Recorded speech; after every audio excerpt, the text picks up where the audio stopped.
हरे कृष्णा, राधे राधे।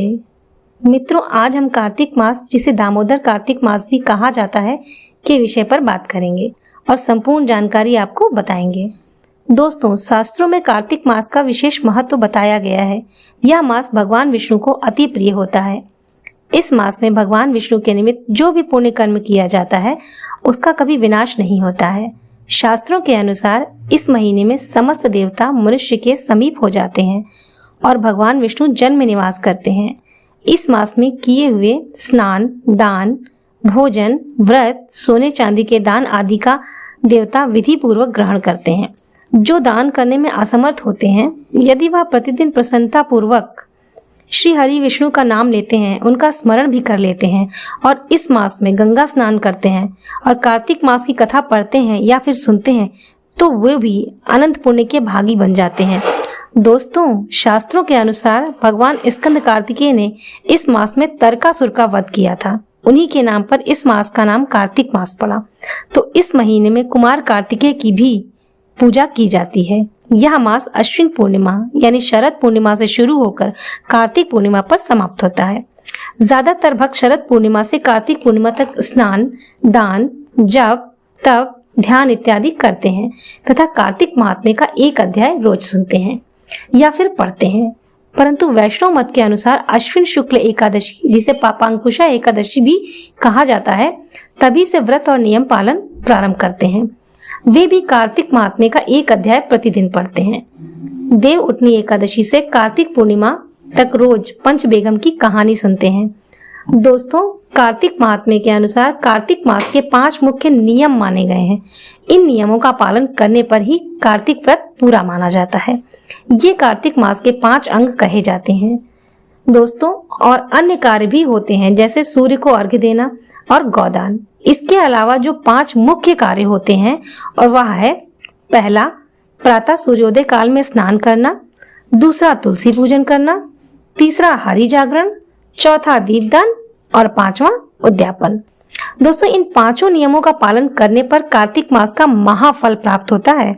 आइए अब 5 नियमों पर विस्तार पूर्वक चर्चा करते हैं। प्रातः स्नान।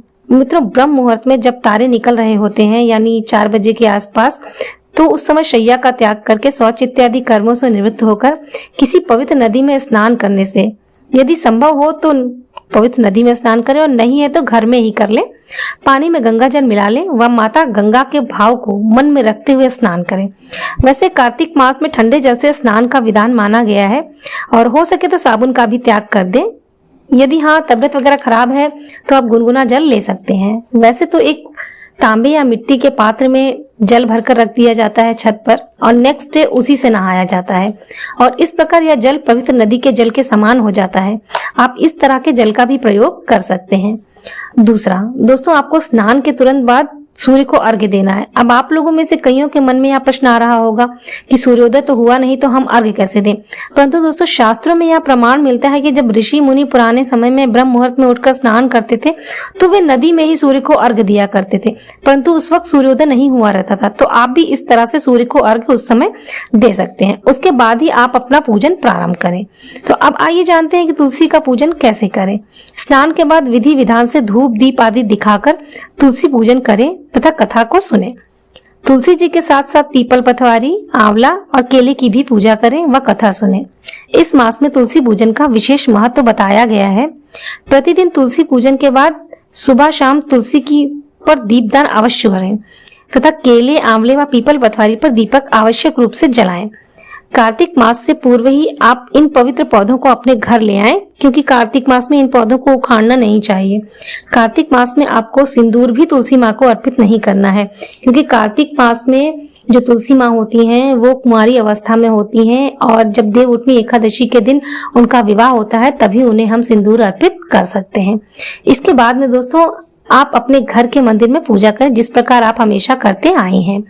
इसके पश्चात श्री हरि जागरण करना होता है। तुलसी पूजन के पश्चात प्रतिदिन आप हरि जप करते हैं एवं कार्तिक मास की कहानी पढ़ते हैं व सुनते हैं। इसके अतिरिक्त प्रतिदिन आपको कार्तिक महात्म्य के एक अध्याय का पाठ भी करना होगा।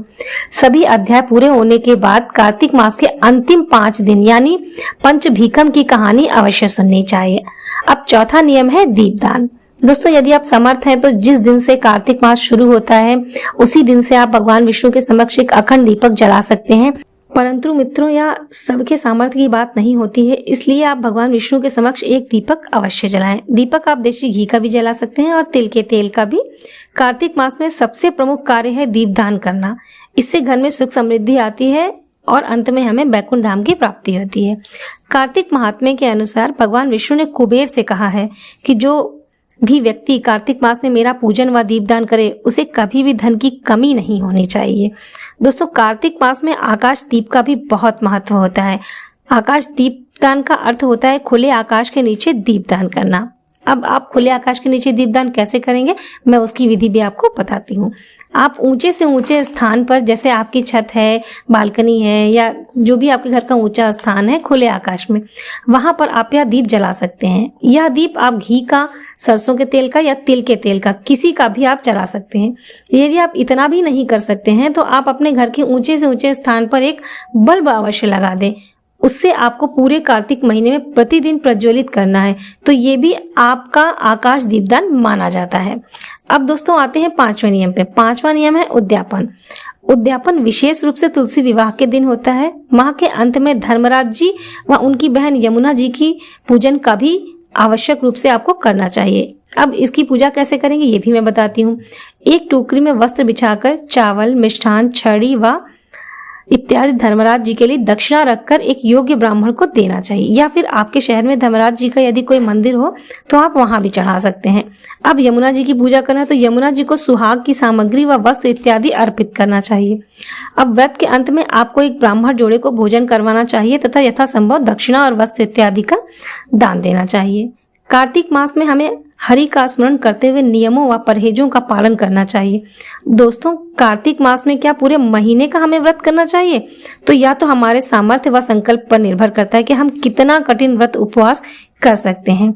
आप पूरे मास फलाहार करके भी यह व्रत कर सकते हैं, या आप एक टाइम सात्विक भोजन कर भी वह व्रत कर सकते हैं, या फिर आप सात्विक भोजन करते हुए कार्तिक मास के नियमों का पालन व परहेज करते हुए भी यह व्रत कर सकते हैं। पूरे महीने व्रत रखना कोई आवश्यक नहीं है। आपका जैसा भी शरीर गवाह करे उसी तरीके से आप जो है इस व्रत को कर सकते हैं। दोस्तों, आपकी जैसी शक्ति सामर्थ्य हो आप वैसा भी कर सकते हैं। कार्तिक मास के तो बहुत सारे नियम हैं, परंतु उनमें से ये 5 नियम प्रधान माने गए हैं जिन्हें करने से शुभ फल मिलता है एवं सभी मनोकामनाएं पूर्ण होती हैं। इसके अलावा कार्तिक मास में कुछ निषिद्ध कार्य भी बताए गए हैं जो कि कार्तिक मास का व्रत नियम करने वाले को नहीं करना चाहिए। वे कार्य इस प्रकार। पहला तो यह है कि भूमि पर शयन। कार्तिक मास में पलंग की बजाय भूमि पर शयन करना चाहिए। कहते हैं इससे सात्विकता का भाव आता है। और दूसरा नियम है तेल लगाना। तो दोस्तों, कार्तिक मास में शरीर पर तेल की मालिश बिल्कुल भी नहीं करनी चाहिए, या इससे दोष लगता है। सिर में आप तेल लगा सकते हैं परंतु शरीर पर नहीं। कार्तिक मास में केवल नरक चतुर्दशी के दिन शरीर पर तेल लगाने का प्रावधान बनाया गया है। अब तीसरा है लहसुन प्याज का परहेज। तो दोस्तों, लहसुन का प्याज का परहेज हमें पूरे कार्तिक मास करना चाहिए। हमें लहसुन प्याज का सेवन नहीं करना चाहिए और किसी भी तरीके का तामसिक भोजन भी ग्रहण नहीं करना चाहिए। अब है चौथा है धूम्रपान, मांस, मदिरा आदि से दूर रहना चाहिए। उसके बाद पांचवा ये है कि कार्तिक मास में दलन खाना निषेध माना जाता है। कार्तिक मास में द्विदलन अर्थात उड़द, मूंग, चना, मटर, राई यानी कि जिनके 2 टुकड़े हो सकते हैं उन्हें नहीं खाना चाहिए। इसके अलावा बैंगन व मूली का परहेज भी रखना चाहिए। कुछ भक्तजन तो सरसों का तेल भी नहीं खाते हैं, ये सिर्फ देशी घी का सेवन करते हैं, परंतु यह हर कोई व्यक्ति नहीं कर सकता है मित्रों। इस वजह से आप सरसों का तेल खा सकते हैं। छठा जो है वह है संयम। तो मित्रों, कार्तिक मास का पालन करने वाले को तपस्वियों के समान व्यवहार करना चाहिए और उन्हीं के समान आचरण करना चाहिए। कम से कम बोलना चाहिए, किसी की निंदा नहीं करनी चाहिए, मन में छल कपट का भाव नहीं होना चाहिए और वाद विवाद इत्यादि नहीं करना चाहिए और अपने मन पर स्वयं खुद संयम रखना चाहिए। और 7वां है ब्रह्मचर्य का पालन, यानी जो भी कार्तिक के नियमों को मानता है और जो भी व्रत इत्यादि करता है उस 1 महीने में जो है उसको अपने मन पर संयम रखना पड़ेगा।